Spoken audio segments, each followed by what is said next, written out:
What is this creature? Some sort of angel? Something that has made itself a home in this forgotten realm? It's mad. Everyone and everything in this place is mad. This abbot seemingly flying all over the place, creating crazed creatures out of spare body parts and using his power to raise people from the dead. Roman is mad too for wanting to befriend him, and acts as if nothing is strange at all with this whole village keeping open graves all around town, just praising him, talking brother this and brother that. He is a far sneakier one than he seems. The thunder, my buttocks. Lathander, Lathander, Lathander this, Lathander that. And who is this Esmeralda supposed to be? Another one of them Bistanis that somehow managed to steal the old sun for herself. I probably told her too much of what we're about to do here. There's no one I can trust. No one is truly honourable in this place. I must guard myself, lest I'll start heading down that same path as well. This is Red Moon Roleplaying.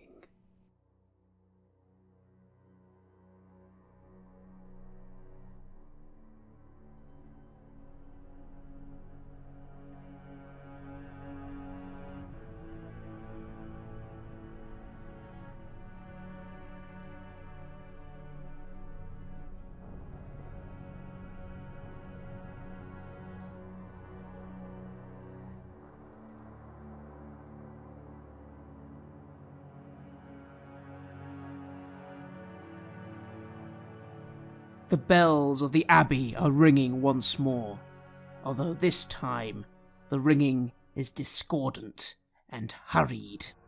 Something is very wrong in the abbey. The creature before you, glowing in its holy radiance, turns his head and frowns. He stares back at you, Roshek. "What have you done in my abbey?" he says, his voice booming with righteous command. I am not sure at this moment what I have actually done in his abbey, but I just stand there and sort of steel myself and get ready for what's about to happen. Esmeralda draws her weapon. She's also ready for possible combat. She seems to be looking around the area, trying to assess the situation. She gives you a look and is silent. Roman, what are you doing? I'm looking at my brother, who is something quite different than I had expected. I do not like his visage and what it perhaps may mean for the situation that we are in. But it's something about it that makes me doubt it. This isn't possible an angel? No, it cannot be. And I'm getting ready to cast a spell when the moment arrives. I unclasp my shield from the back, and once again, from having lowered my sword, I bring it up. I'm still thinking about what we've said, that he's probably a very old creature, this, and apparently also very powerful.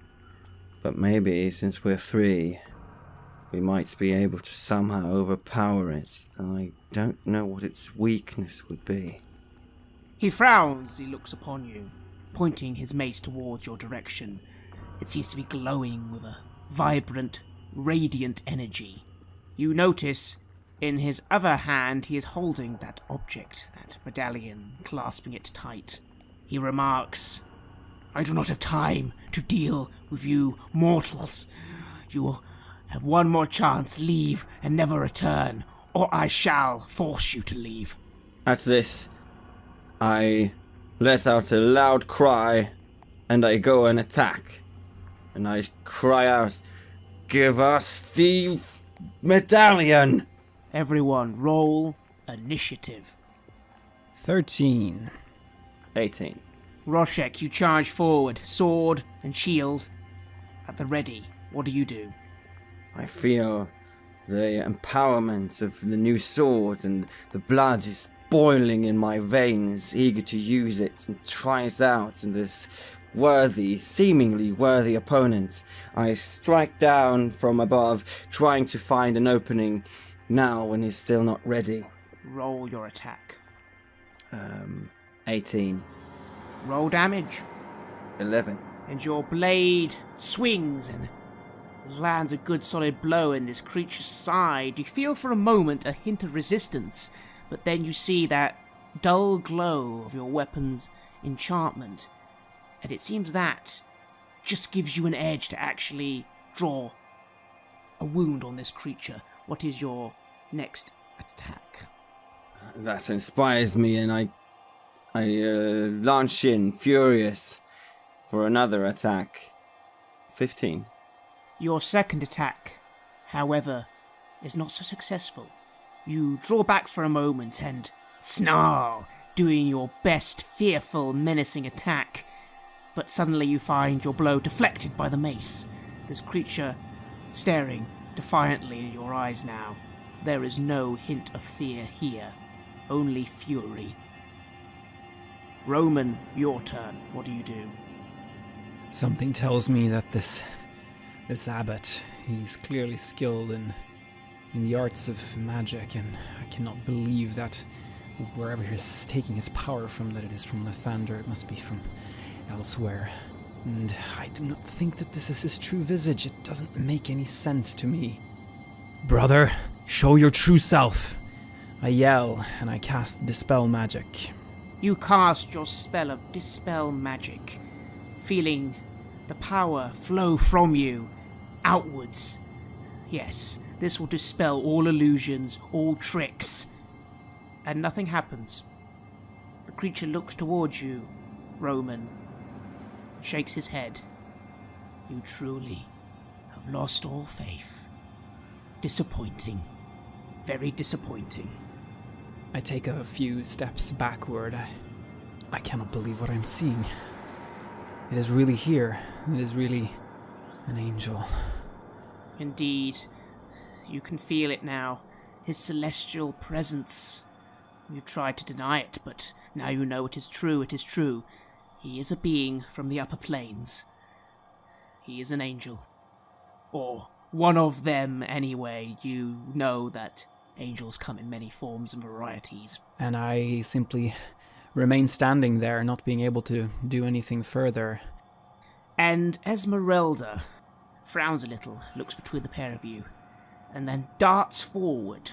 She's heading towards the creature, Roshek, heading towards your side, but then suddenly at the last moment she seems to sort of turn away, and she tries to land a blow against its hand, the right hand, but she seems to be...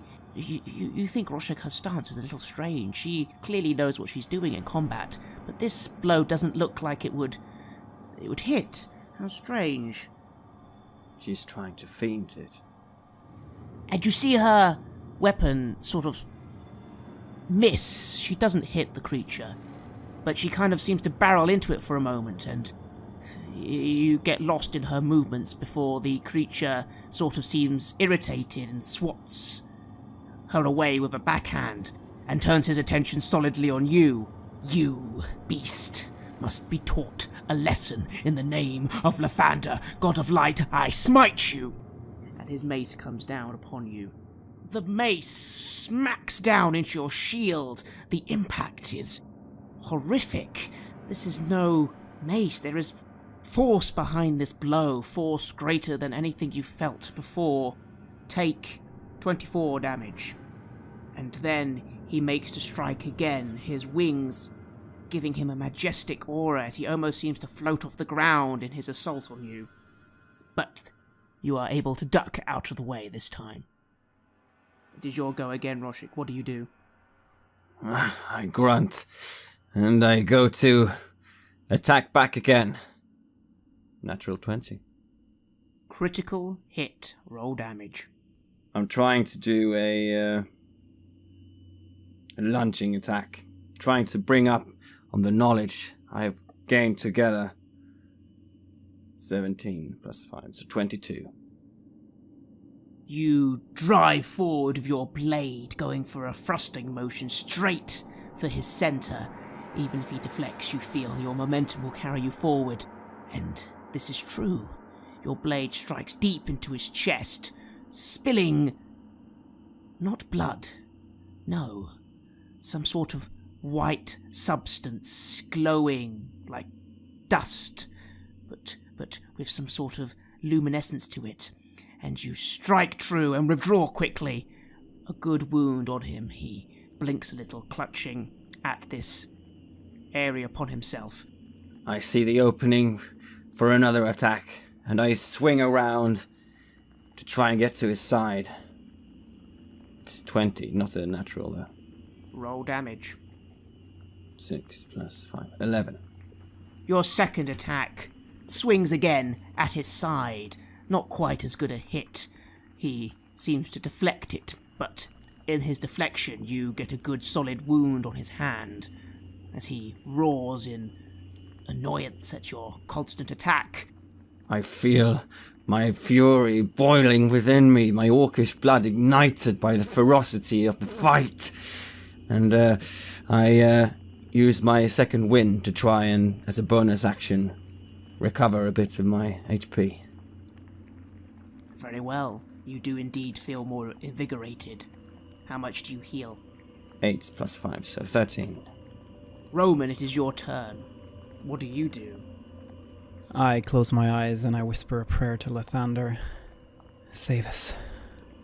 Lord, save us, Lathander. Bring the morning. And I cast Beacon of Hope.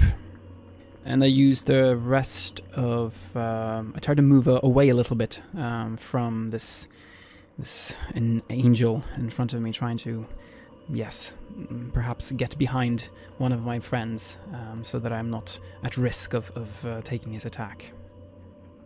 Yes, you move away as your Beacon of Hope spreads about you, Esmeralda, and Roshek. You are all filled with confidence and a sense of protection. Although you, Roman, of course, still hear nothing from your god. There is only silence. Esmeralda notices you retreating and nods a little. She also moves away out of this creature's range and nods towards you, Roman. She remarks quickly to your side as she comes to it. We need to try and get to the wagons and get out of here now. The abbot, meanwhile, frowns at your assault, Roshek. He looks at one of the wounds you have inflicted upon him on his chest and lets out a weary sigh of frustration.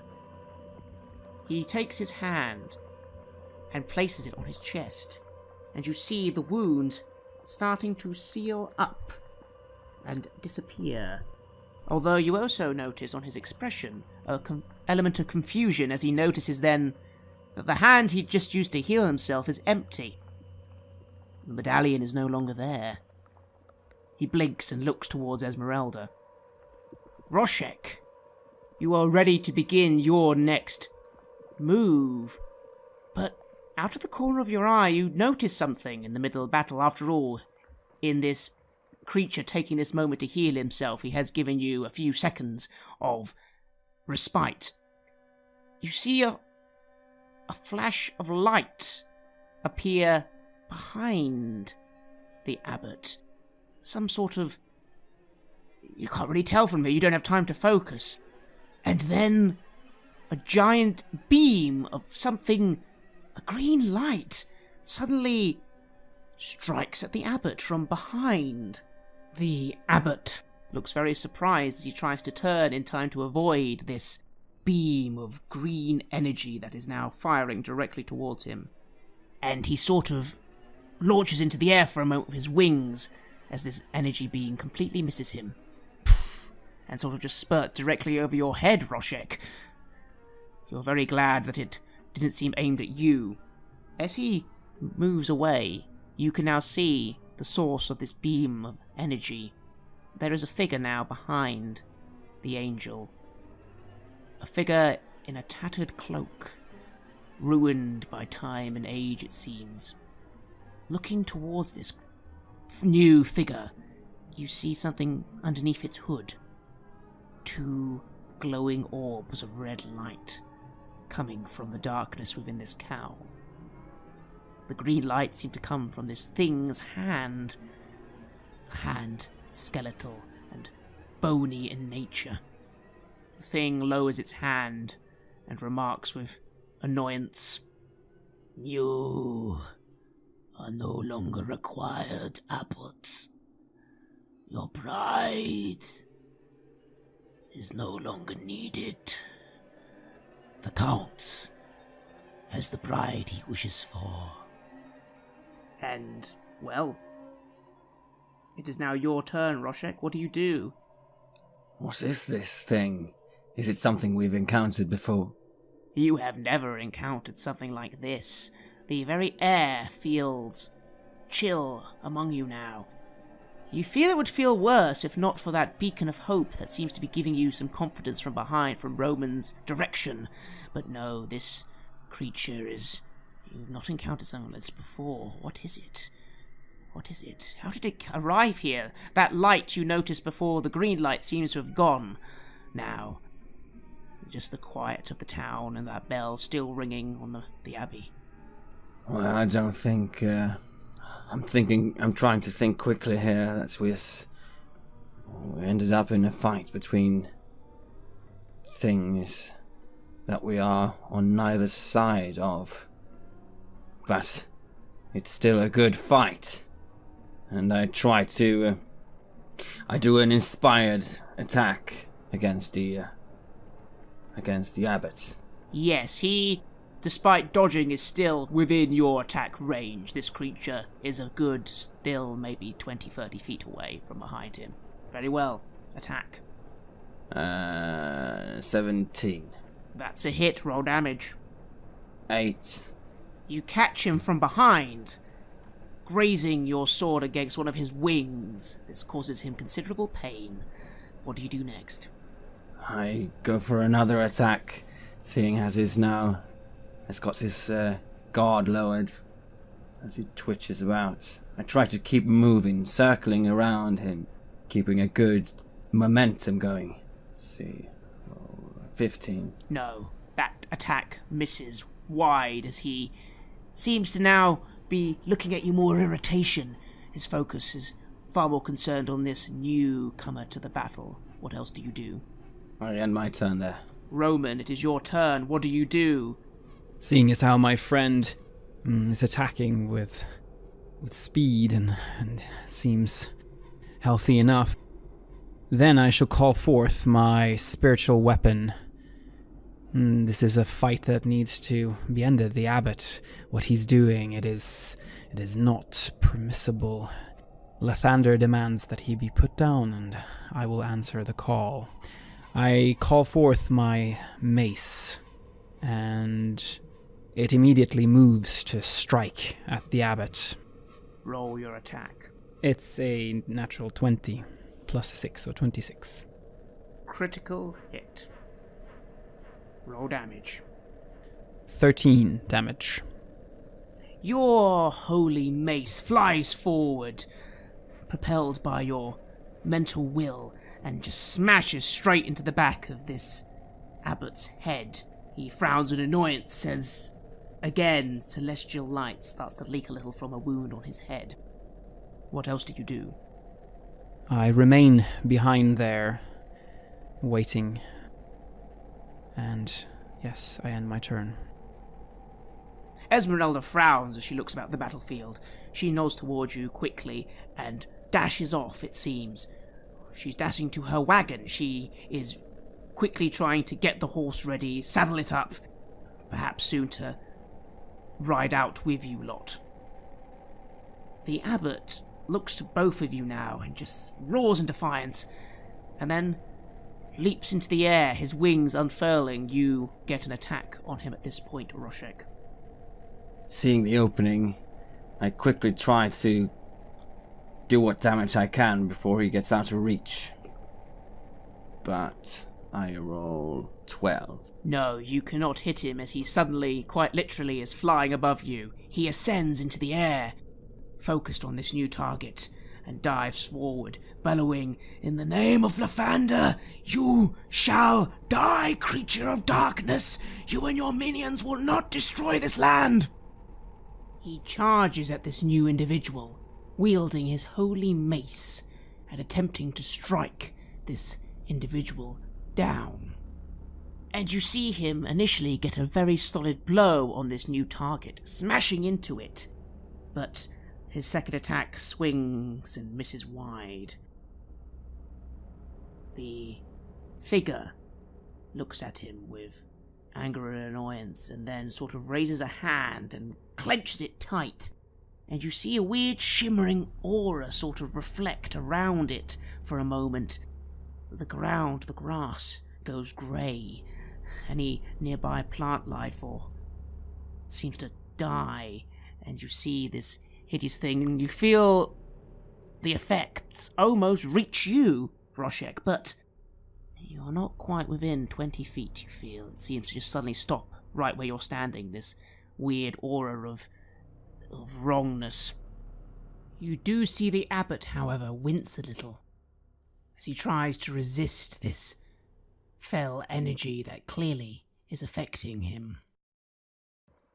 And he sort of lets out this cry, and you see celestial light sort of bleeding all off him. No wound that you can notice, but something else. And he looks very drained. At this, the figure, well, you can't really see its face, so you don't know if it's smiling or not, but it seems to then draw its hands into a sort of strange motion and reach to an amulet you now notice on its person. It clutches at this amulet, and there's a glow, as it seems to be casting some sort of spell against the abbot. You see then smoke start to rise up all above and below the figure and the abbot. It is some sort of cloud, yellow and noxious, and it sort of just, for a moment, obscures all view. You then suddenly can no longer see either the abbot or this new figure. A 20-foot sort of cloud suddenly covers everything. Is it like the mist? No.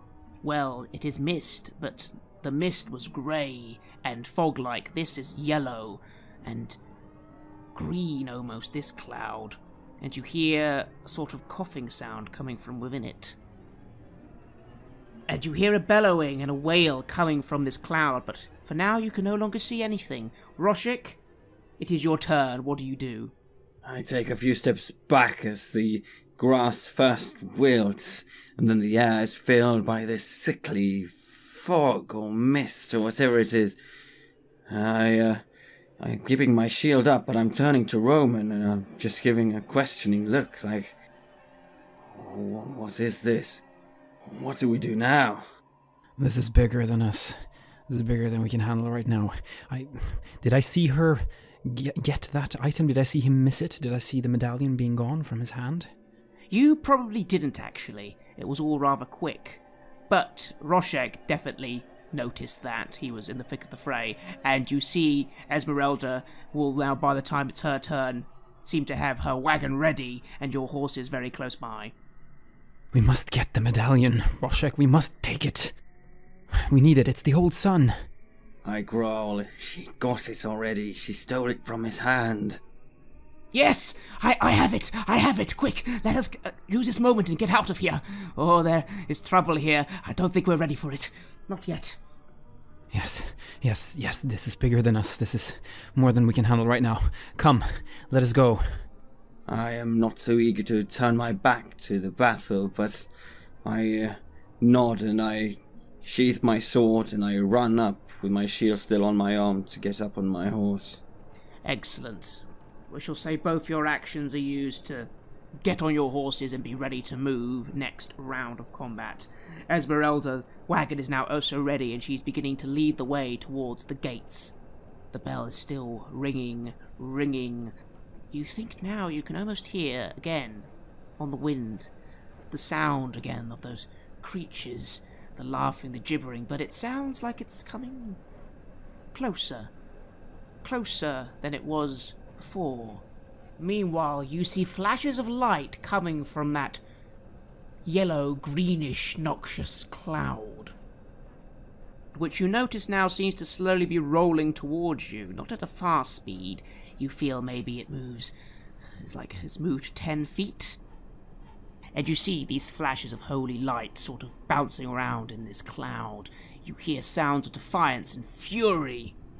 And then, again, you feel, as you're moving away from this cloud, you again just feel that weird, strange pull, as if something is being drawn all from around. You see then, in response to all the light in the cloud, you see suddenly a different light. This one, a more shimmering, a green energy again. And you just hear, on the wind then, this sort of cry of agony, a cry of pain, and then silence. You notice then a great amount of light coming from that cloud, the cloud that now seems to be slowly rolling ever so closer to you, almost perhaps about to consume you before you will start moving, that is. And this light seems to almost shine up towards the sky, almost reaching to the heavens, and then dissipate and spread to the wind. Roshek, it is your turn. What do you do? I pull my reins to get my horse moving, and I just shout out, "Here! Let's get out of here!" And you pull on your reins and begin to make your way following Esmeralda. I imagine heading for those gates along her side, yes? Yes. Roman, do you follow? Yes, I follow, and I try to ride up to Roshek, try to get close enough so that I could perhaps give him a brief touch. Yes, and with the Beacon of Hope still active, I roll for Cure Wounds, which immediately gives the maximum number of hit points back, so that's 11 hit points back. And Esmeralda leads the wagon on. You now are within reach of the gates themselves. You see two men standing at them. They are confused, they are terrified, they are looking to the pair of you. They don't really know what to make of three of you suddenly riding towards the gates with such force. The gates are currently closed, however. Open the gates! I bellow out. Roll me an intimidation check. 10. Roll it again, you had advantage. 18. The two guards look towards you in sort of confusion, and they scramble to open the gates. They are terrified of you as you are suddenly barging forth towards them, and the gates swing open. As they do, you suddenly see directly in front of you, again, an image of light and a sort of distortion for a moment. And from it steps the figure, its eyes glowing red, as it is directly in front of all three of you. He tilts his head and stares directly towards you, Roman. And you hear his voice, wispy and dry and dead, and somehow very clear as he speaks to you. Child of Markovia. One more, is it? I did not think to find more of you after the boy. No, you will die. Roshek, it is your turn. What do you do? Is this the thing that was fighting the abbot? Indeed. Huh. Well, I shout, "Out of our way!" and I ride towards him to attack him. Very well. Roll your attack. 25. Roll damage. 13. And you ride forward and strike down this creature in your path. You will not be so easily stopped, and you feel your sword drive hard into him. It's almost like there's nothing really there, although there is some resistance. Definitely bone. And you get in a good attack. However, as you do so, you see it look towards you and raise a hand. It reaches out and grabs your arm just as you sort of drive your sword into it. And you feel cold energy suddenly rush through you. However, the second you feel this, you instinctively realize you need to pull away, and you do so. Your hand, where it touched, feels cold, but you manage to avoid whatever it was about to do. Roman, it is your turn. What do you do? I hold forth my holy symbol, the son of the morning lord of Lathander, and I say, yes, I will die, but not today, and not by your hand. Be gone, demon, and I turn undead. You unleash the power of your god, the power that will turn any undead creature away from you, and you feel it descend upon him. And then you feel resistance. You suddenly feel a push back as your energy is reflected away, and you see this creature just glare at you. It is not moving, not one bit. And I just continue. I try to ride away from him, try to get away from him as fast as I can. I do not wish to fight this creature. It is obviously very, very powerful, having just taken down the abbot. Indeed, and you ride about it, trying to make sure you keep some distance after your spell. Esmeralda seems to follow pursuit with you, Roman, sticking close to you. She also seems to want to try and ride around this creature, and as she does so, she then just suddenly unleashes a hand and mutters something as she then holds a little necklace she has herself, which glows for a moment before a bolt of lightning flies straight from her hand towards this creature. It moves ever so slightly, avoiding most of the blow of this attack. The lightning singes it just a little on the side, but to be honest with you, it doesn't seem very affected at all. It seems very unconcerned with this damage. The creature bellows out again, a weird, raspy voice. You can run, child of Markovia. I will have vengeance on you all. You will die, as they all have died, yes. You will die. And it doesn't move, but it does fire. 18. Is that enough to hit you, Roman? It is not. I have armor class 19. You see it raise its hand and fire a dart of some sort of acidic substance straight towards you, Roman, but you manage to dodge out of its way as you ride off. Roshek, it is your turn. You are still right next to this thing. Both Esmeralda with the wagon and Roman are starting to retreat from this creature, but you are still right next to it. What do you do? How does it look? Is it wounded or is it... It's very hard to tell. The cloak that was ragged before looks very ragged still, and you see it's moving a little disjointedly, whatever it is. I mean, it must have taken some damage in that fight, but again, it's a figure wearing a robe. It's hard to tell, and looking this close, you really can't see any flesh. It's so skeletal, whatever this thing is beneath this cloak. You do notice it doesn't seem to be moving after anyone. It has fired these spells off, and again, maybe you will soon be able to outmaneuver it. Right. I gruntily try and disengage and get out of there. Yes, you disengage, which means no attack could be made upon you, and move and begin riding away down the road, getting back towards the wagon. You all begin to ride.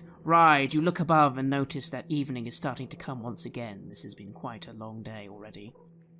And you breathe as you seem to start leaving this thing behind. It does not pursue. Although, Roman, once more, you just hear in your mind, you can run. You are not my goal today. Oh, but if you were, child of Markovia, you will die as all her kin have died. And then finally you can no longer hear it as you ride away into the forest. You ride back onto the main road, back into the Slavic woods, leaving the town of Kresik behind. The figure, that creature, does not seem to be following you, but you do take a moment to turn back, you, Roman especially, just for a moment, just to take in the view one more time, and you can see movement coming down from the abbey. You can see multiple little figures, creatures perhaps. You can't tell now, you're slowly getting further and further away, but you can definitely see some movement coming from the abbey going downwards, and possibly even some light coming from the abbey. Some fires perhaps. Hard to tell. You are moving away now though, on the road. As I see him turning back, I shout out, "Is he following us?" No. No, he's still over there. I just hope the townspeople will be alright. I hope that whatever was up there in the abbey, that it doesn't take out its rage on those poor people in that town. They've suffered enough. Maybe they're just coming down to mourn their master. Let us hope for that. Let us hope for that. And when I think about this creature that we just met, I have never met something so powerful in that shape. It was not even alive, was it? It was clearly undead, and it took down the abbot. It took down an angel. How could it kill something that powerful? And now it wants to kill me? However are we going to get out of this, I think to myself. Rorschach, we have to stay away from that creature. We have to stay as far away from it as we can. It is too powerful.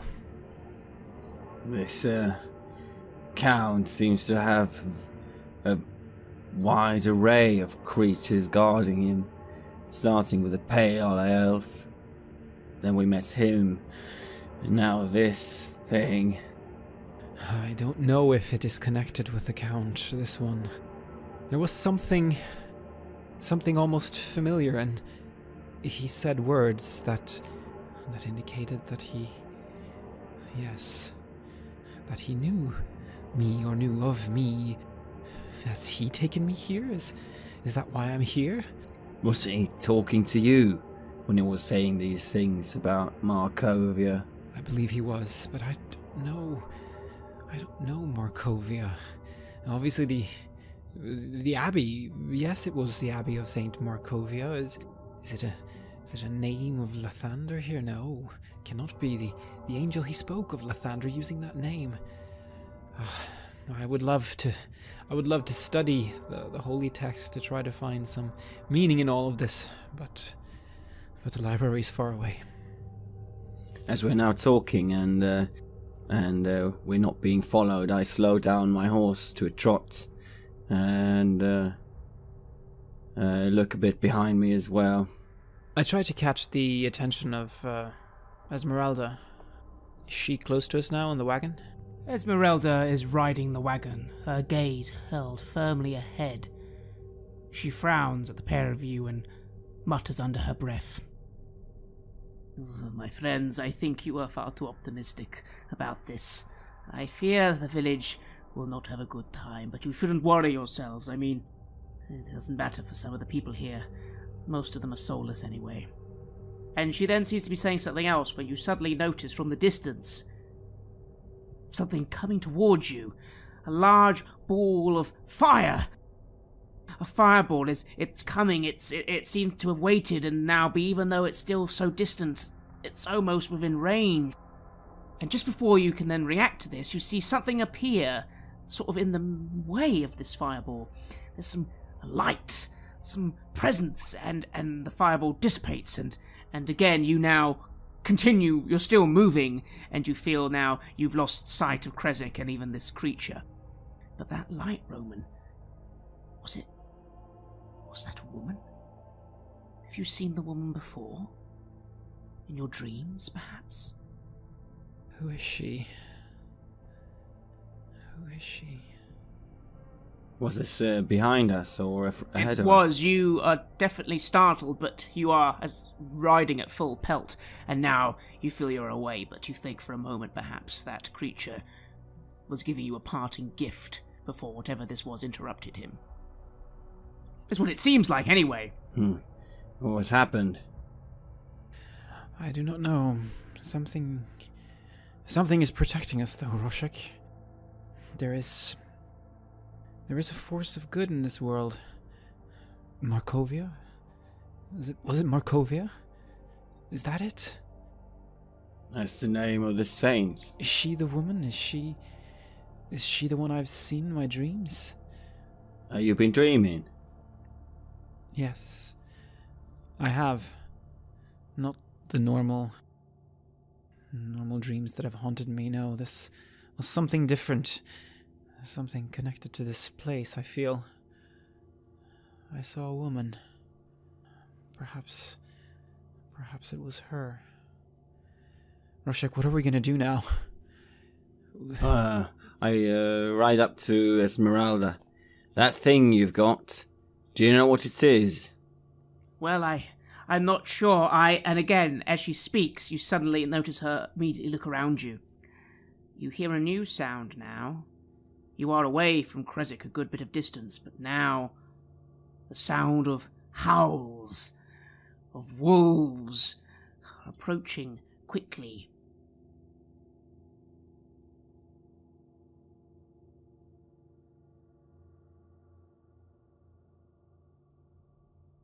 You have listened to an episode of Red Moon Roleplaying, where we play the campaign Curse of Strahd for Dungeons & Dragons 5th edition. Curse of Strahd was designed by Christopher Perkins and based on the adventure Ravenloft, written by Tracy and Laura Hickman in 1983. Dungeons & Dragons is published by Wizards of the Coast.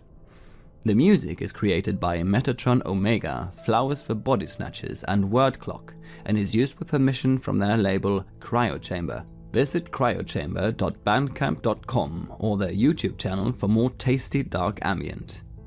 A new episode of Red Moon Roleplaying is released every Friday. Please like our Facebook page and give us feedback, comments and input there. You can also visit us at redmoonroleplaying.com. Finally, a huge thank you to our growing base of supporters. You are truly amazing and inspire us so much to keep going with the show. If you haven't yet found us on Patreon, please have a look at the links in the description and see if you want to show your appreciation and encourage our work with the show there. While the show will always be free of charge to our listeners, Patreon supporters have access to extra material such as our bonus Q&A podcast Ask for the Moon, where we discuss all topics and questions our Patreons have for us. You can even get access to the full-length, raw and unedited versions of our gaming sessions way before they are released as finished episodes. Thank you for listening. Looking forward to meeting again next week.